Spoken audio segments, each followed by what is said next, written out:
What's up, Oceanside Tribe? It's Professor Doug with your weekly check-in. I hope this message finds you safe, healthy, and in good spirits. This week we've been discussing on the mats listening. What is listening? I mean, we as adults have a pretty good idea. We listen to understand, we listen to learn, but what is listening? And how does it really apply to our lives? One of my professors many years ago told me, or asked me, he said, Doug, how many ears do you have? I said, 2. He was like, how many mouths do you have? I said, 1.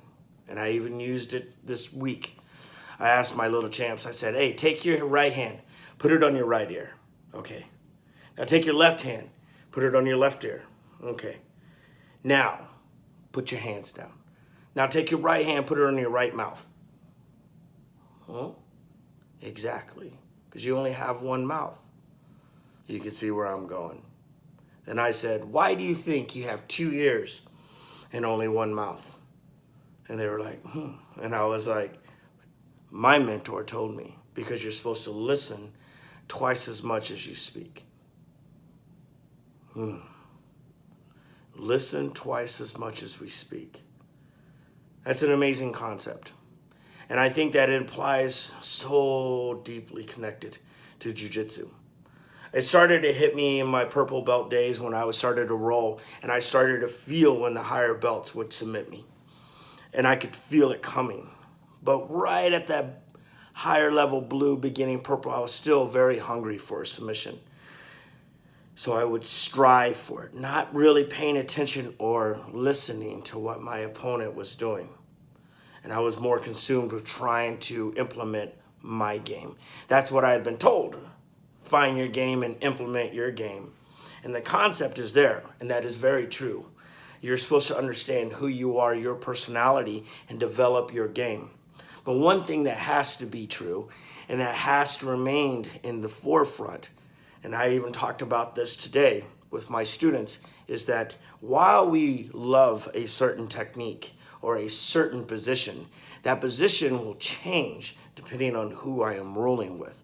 Now, that does not mean that my technique that I love does not apply, but the way I apply it changes. If I'm listening correctly to what my opponent has given me, and I'm paying attention, then I'm able then to compensate and be prepared, and then be steps ahead. Some of the biggest things that us as professors or even brown belts, we have so much time failing that we start to understand and progress forward. When we learn to listen to what our opponent is saying, then we start to understand where they want to go. And before I can ever rebuttal what they want to do, I must understand where the direction of the fight is going. Does that make sense? If that makes sense, then you should also understand it's the same thing off the mats. For me to be able to understand where life is going, I have to start to understand myself. I have to be able to listen and pay attention to the situation that I'm in. Jiu-jitsu is life. They mirror each other perfectly. So we have to be able to listen to what the situation is before we can just knee-jerk reaction. We must understand. To understand, you have to listen. That's what I would tell my students on a regular, is that truly devour yourself into understanding the situation, not being able to control it. Those are two different things. Understanding is respecting what my opponent is giving me. Understanding is respecting the idea of what my opponent wants.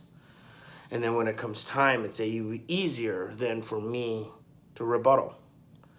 A lot of times I would tell my students, I was like, when you listen, do you listen to rebuttal or do you listen to understand? And that's another very important concept that even to this day I work on myself. When I am listening, am I listening to truly understand, or am I listening to immediately answer? If you're looking to immediately answer, then you're just looking to rebuttal. And majority of the time, if you're really listening to understand, you'll pause for a moment to let it marinate. And those things are important. And they only come in time. These messages that we talk about on the mats every week, even every day doesn't mean that naturally you're going to just listen to it once and understand. It's going to take time and consistency. That continuity of failure is key to your success. So as we progress forward on these mats, guys, and we shake hands and kombacha, I want you to understand something. It's not always about getting the submission. Sometimes the true victory is being able to recognize the situation because you were able to properly listen to what your opponent was wanting. Again, I hope this message finds you well and safe and in good spirits. And of all things, I hope you can learn to listen to not just what your opponent, but to yourself. The most important person that I believe you'll ever listen to, and respect that person's view and opinion. Until we see each other again on the mats, stay safe, stay healthy, stay training. Boss.